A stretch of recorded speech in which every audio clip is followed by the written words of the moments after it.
Component of a force. तो student सबसे पहले मैं आपको बताता चलूँ न्यूमेरिकल शुरू करने से पहले परपेंडिकुलर कंपोनेंट की तादाद कितनी है।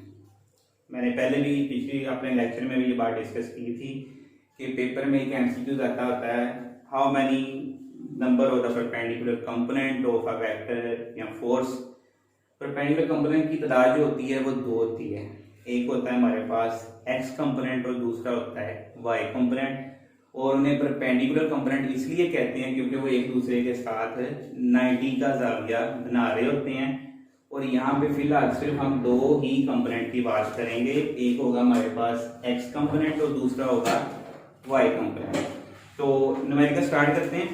हमें कह रहा है 4.2 में find the perpendicular component of a force of 50 newton making an angle of 30 degree with x axis. दो बातें उसने हमें गिवन डाटा में दी है। नंबर वन पे कह रहा है force of 50 newton making an angle, और angle is presented by theta and that is equal to 30 degree.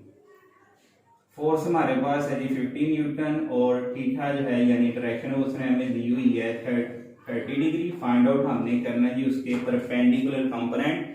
और परपेंडिकुलर कंपोनेंट हमारे पास स्टूडेंट्स दो हैं, एक हमारे पास है जी एफ वाई जो हमने फाइंड करना है, दूसरा हमारे पास है जी एफ एक्स, ये भी हमने फाइंड करना है। तो हमने उसका थोड़ा सा ग्राफिकल प्रेजेंटेशन उसकी बना दी है, एक डायग्राम बना दी है उसको प्रेजेंट करने के लिए। 50 न्यूटन की फोर्स थी जो कि एक्स एक्सिस के साथ 30 का जाविया बना रही थी, तो वो हमने एक्स एक्सिस लिया है और उसके ऊपर उसको ड्रा कर दिया 50 न्यूटन फोर्स को जो कि एक्स के साथ 30 का जाविया बना रही है। उसके दो कंपोनेंट है जिसको हमने एक ट्रायंगल की शक्ल दे दी है, ये उसका वाई कंपोनेंट और ये उसका एक्स कंपोनेंट है। ये दोनों जो है इसको हमने फाइंड करना है। तो स्टार्ट करते हैं जी। हमारे पास फिलहाल यहाँ पे जो फॉर्मूला यूज होगा वो स्टूडेंट आपने फॉर्मूला याद करना है। फॉर्मूला हमारे पास कौन सा है? फॉर्मूला जी हमारे पास F Y is equal to F sine theta, और नंबर टू पे हमारे पास F X is equal to F cos theta. ये दो फॉर्मूले हमने यूटिलाइज यहाँ पे करने हैं, यूज करने हैं। सोल्यूशन को स्टार्ट करते हैं जी। सोल्यूशन हमारा स्टार्ट है जिसमें हमने सबसे पहले वाई कंपोनेंट या हिसाब की मर्जी है, चाहे आप पहले एक्स फाइंड कर लें चाहे पहले वाई फाइंड कर लें। हम फिलहाल यहाँ पे F Y is equal to F sine theta लगा रहे हैं और वाई कंपोनेंट फाइंड करेंगे। फोर्स हमारे पास है जी 50 न्यूटन।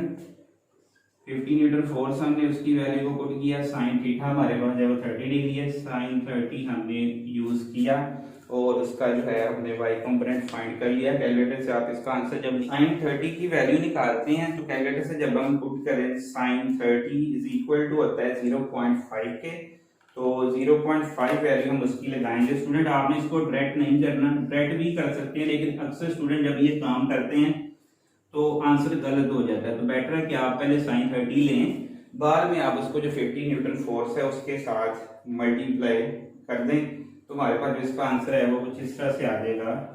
एफ वाई जब हम मल्टीप्लाई करेंगे 50 को 0.5 के साथ तो हमारे पास आ जाएगा 25 न्यूटन। हमारे पास जो वाई कंपोनेंट है फोर्स का वो आ गया है 25।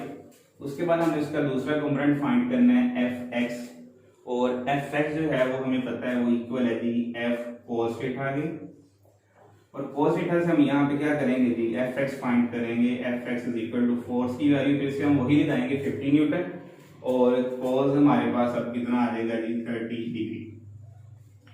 कैलकुलेटर से अब हम cos 30 की वैल्यू निकालेंगे जी। cos 30 हमारे पास इक्वल होता है 0.8660 उसको हम मल्टीप्लाई करेंगे 50 के साथ। जब हम उसको 50 से मल्टीप्लाई करेंगे तो हमारा आंसर आ जाएगा जी 43.3 न्यूटन।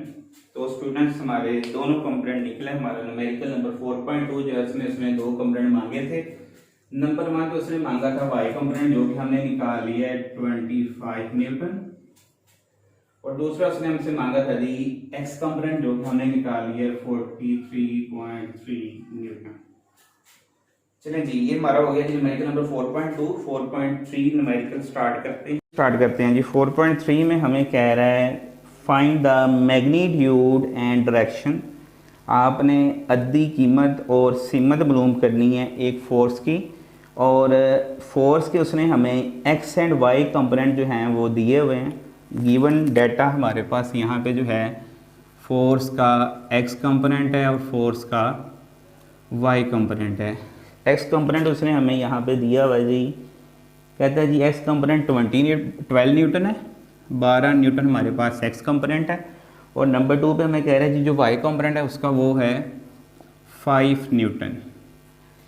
एक फोर्स के मैंने पहले आपको बताया 2 कंपोनेंट होते हैं, एक एक्स कंपोनेंट होता है और एक वाई कंपोनेंट होता है। जब हम एक फोर्स को रिजॉल्व करते हैं, तोड़ते हैं, तो फोर्स किस में टूटती है जी? फोर्स टूटती है अपने परपेंडिकुलर कंपोनेंट में, और उसके जो परपेंडिकुलर कंपोनेंट हैं वो कितने हैं जी? वो हमारे पास 2 हैं। जब हम उसको रेजोल्यूशन ऑफ फोर्सेस, स्टूडेंट अगर आपने टॉपिक पढ़ा हो तो वहाँ पे हमने ये डिस्कस किया था।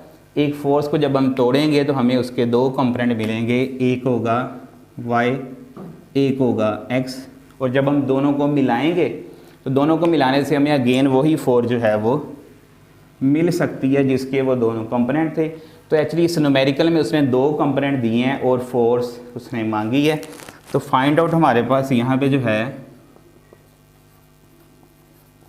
वो वेक्टर उसने मांगा हुआ है, वेक्टर फोर्स है, और फोर्स हमने फाइंड करनी है, साथ में हमने उसकी डायरेक्शन भी फाइंड करनी है। आपको पता है कि फोर्स एक वेक्टर क्वांटिटी है, उसकी डायरेक्शन भी है और मैग्नीट्यूड भी है।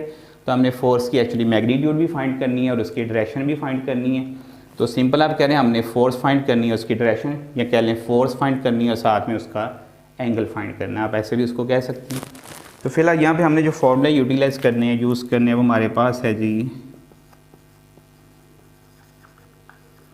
फॉर्मूला अगर आपको आता है तो न्यूमेरिकल बेटा आपका आधे से ज़्यादा सोल्व हो जाता है। यहाँ पे हमने फॉर्मूला यूज़ करना है f=√f(x) का स्केयर प्लस f(y) का स्केयर। इससे हमें मिलेगी सिर्फ और सिर्फ फोर्स की मैग्नीट्यूड। मैग्नीट्यूड जिस तरह आप मैथ में डिटर्मिनेंट फाइंड करते हैं और एक डिटर्मिनेंट निकालने के लिए आप उसके साथ 2 लाइनें यूज़ कर देते हैं, आप यहाँ पे भी कर सकते हैं। अगर नहीं भी करेंगे तो कोई मसला नहीं है, आप उसको वैसे भी रहने दें। तो पता है हमें कि f से मुराद सिर्फ और सिर्फ उसकी मैग्नीट्यूड है, नो डायरेक्शन। उसके बाद नंबर 2 पे हमारे पास जो फॉर्मूला है थीटा फाइंड करने के लिए बच्चों, हमारे पास जो फॉर्मूला है वो 1 नहीं है, 2 नहीं है, 3 फॉर्मूले हैं। तो मैं यहाँ पे तीनों लिख रहा हूँ, लेकिन आंसर हम उसका सिर्फ 1 से निकालेंगे। तो अगर आप कहते हैं तो आपको बाकी 2 भी समझा देंगे इंशाल्लाह अगले लेक्चर में, लेकिन फ़िलहाल हम यहाँ पे सिर्फ 1 फार्मूला यूज़ करेंगे, वरना 3 फार्मूले हैं, तीनों से हम थीटा फाइंड कर सकते हैं। फ़िलहाल यहाँ पे जो हमने यूज़ करना है वो है tan थीटा =fy/fx। यहाँ से भी आप थीटा कैलकुलेट कर सकते हैं। उसके अलावा जो हमने पिछले न्यूमेरिकल में इस्तेमाल किए हैं fy=f sin थीटा, यहाँ से भी हम थीटा फाइंड कर सकते हैं। उसके अलावा हमारे पास फॉर्मूला है जी fx=f cos थीटा, तो यहाँ से भी हम उसका थीटा फाइंड कर सकते हैं। तो आंसर जो है उसका सेम होगा। सॉल्यूशन स्टार्ट करते हैं जी। इसका सॉल्यूशन के लिए हमें फॉर्मूला पता चल गया, हमने इसमें कौन सा यूज़ करना है, पाइथागोरस थ्योरम है जो हमने इसकी रेजोल्यूशन ऑफ फोर्सेस में इस्तेमाल किया था फोर्स को डिटरमाइन करने के लिए। तो वो फॉर्मूला हम लिख रहे हैं जी f=√f(x) स्केयर प्लस f(y) का स्केयर। f(x) उसने हमें दिया हुआ जी 12 न्यूटन। तो 12 का हम क्या करेंगे, उसकी वैल्यू पुट करके उसका स्केयर आ गया। fy है हमारे पास 5 न्यूटन, तो fy की जगह हमने 5 लगाया और उसका आ गया जी स्केयर। उसके बाद जब हम यहाँ पे 12 का स्केल लेंगे तो वो आ जाएगा 144। जब हम 5 का स्केल लेंगे तो हमारे पास आ जाएगा जी 25। दोनों को जब हम प्लस करेंगे तो हमारे पास आ जाएगा 169। तो 169 का जब हम अंडर रूट लेते हैं तो बच्चों हमारे पास यहाँ पे जो आंसर आ जाता है वो होता है जी 13 न्यूटन। 13 न्यूटन हमारे पास जो है वो फोर्स आ गई। उसके बाद हमने क्या फाइंड करना है जी, उसके बाद हमने फाइंड करना है थीटा, यानी उसकी डायरेक्शन फाइंड करनी है। फोर्स हमने निकाल ली है जी 13 न्यूटन। थीटा निकालने के लिए 3 फॉर्मूले हैं। फर्स्ट वाला फार्मूला यूज़ कर रहे हैं। फर्स्ट वाले फॉर्मूले में आपने यूज़ करना है जी tan थीटा =fy/fx। अच्छा स्टूडेंट, हमें यहाँ पे सिर्फ और सिर्फ थीटा चाहिए। tan जो है वो मैथमेटिक्स का रूल है कि अगर एक साइड पे है मल्टीप्लाई हो रहा है तो दूसरी साइड पे जाके उसने क्या हो जाना जी, इन्वर्स हो जाना है। तो हम इसको यहाँ पे फ़िलहाल क्या कर रहे हैं, दूसरी साइड पे लेके जा रहे हैं। थीटा इधर रहेगा, टेन उधर जाके हो जाएगा tan inverse F Y over F X. Theta calculate करना है, टेन इन्वर्स वैसे ही आ जाएगा। एफ वाई की वैल्यू जो कि उसने हमें दी हुई है 12 न्यूटन, वो यहाँ पे पुट करेंगे। और एफ एक्स की वैल्यू जो कि उसने हमें दी हुई है 5 न्यूटन, सॉरी 5 न्यूटन जो है वो वाई एक्सिस की वैल्यू है एफ वाई कंपोनेंट की, और एफ एक्स कंपोनेंट की जो वैल्यू वो है हमारे पास 12 न्यूटन। कैलकुलेटर से हम क्या करेंगे जी, सबसे पहले इसको डिवाइड करेंगे, 5 डिवाइडेड बाई 12, तो ये हमारे पास आएगा जी 0.4166। थीटा हमारे पास यहाँ पे आ रहा है जी, फिलहाल टेन इनवर्स हमने अभी नहीं लिया, ये आ रहा है 0.4166। इसको ये रिपीटेड है, इसके ऊपर हम फिलहाल एक लाइन यूज़ कर लेंगे ताकि पता चले कि हमें यहाँ पे रिपीट हो रहा है। तो उसके बाद हमने क्या करना है जी, इसका टेन इनवर्स लेना है। तो टेन इनवर्स लेंगे तो हमारे पास इसका आंसर आ रहा है जी 22.6 न्यूटन। थीटा हमारे पास आ गया जी 6 डिग्री नॉट न्यूटन। जो हमारे पास थीटा है उसके यूनिट जो हैं वो होते हैं डिग्री। तो ये है जी हमारे पास दूसरा आंसर 22.6 डिग्री। फोर्स के दो कंपोनेंट गिवन थे, दो चीज़ें हमने फाइंड करनी थी। फोर्स हमने फाइंड कर ली पाइथागोरस थ्योरम का फॉर्मूला यहाँ पे लगा के, और थीटा हमने फाइंड कर लिया। तीन फार्मूले थे जिसमें से हमने पहला फार्मूला यूज़ किया है, टेन को उठा के उधर इन्वर्स कर दिया है, वैल्यू पुट करके हमने थीटा कैलकुलेट किया है।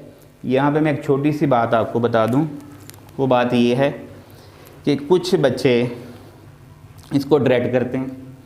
ड्रेड करने से भी आंसर इसका आ सकता है, लेकिन मैं आपको यही मशवरा दूंगा कि आप इसको शॉर्ट करें, 5 डिवाइडेड बाई 12 करके उसको लिख लें, बाद में उसका टेन इनवर्स लें। लेकिन यहाँ पे भी एक प्रॉब्लम हो सकती है, वो क्या होगा जी, जब आप 5 डिवाइडेड बाई 12 करेंगे तो आंसर हमारा रिपीटेड हो रहा है, 0.416666 रिपीटेड है। जब आप उसको यहीं पे छोड़ देंगे, इसको 6 को रिपीट नहीं करेंगे, तो इससे भी आपके आंसर पे इफेक्ट होगा। एक्चुअली ये हमारे छोटे छोटे न्यूमेरिकल हैं, वैल्यूज़ भी छोटी छोटी हैं, इन न्यूमेरिकल पे तो कोई असर नहीं पड़ेगा, लेकिन आगे चल के हमारे पास चैप्टर नंबर 5 है, तो ये छोटी छोटी वैल्यूज़ जो हैं ये आंसर पे बहुत ज़्यादा इफेक्ट करती हैं, उसको मुतासर करती हैं। ज़्यादा बेटर है कि आप क्या करें, पूरी वैल्यू जो होती है उसी से उसको मल्टीप्लाई करें, वरना आपके आंसर में थोड़ी बहुत जो है वो फ्लक्चुएशन आ सकती है। चलिए जी, न्यूमेरिकल नंबर 4.4 स्टार्ट करते हैं।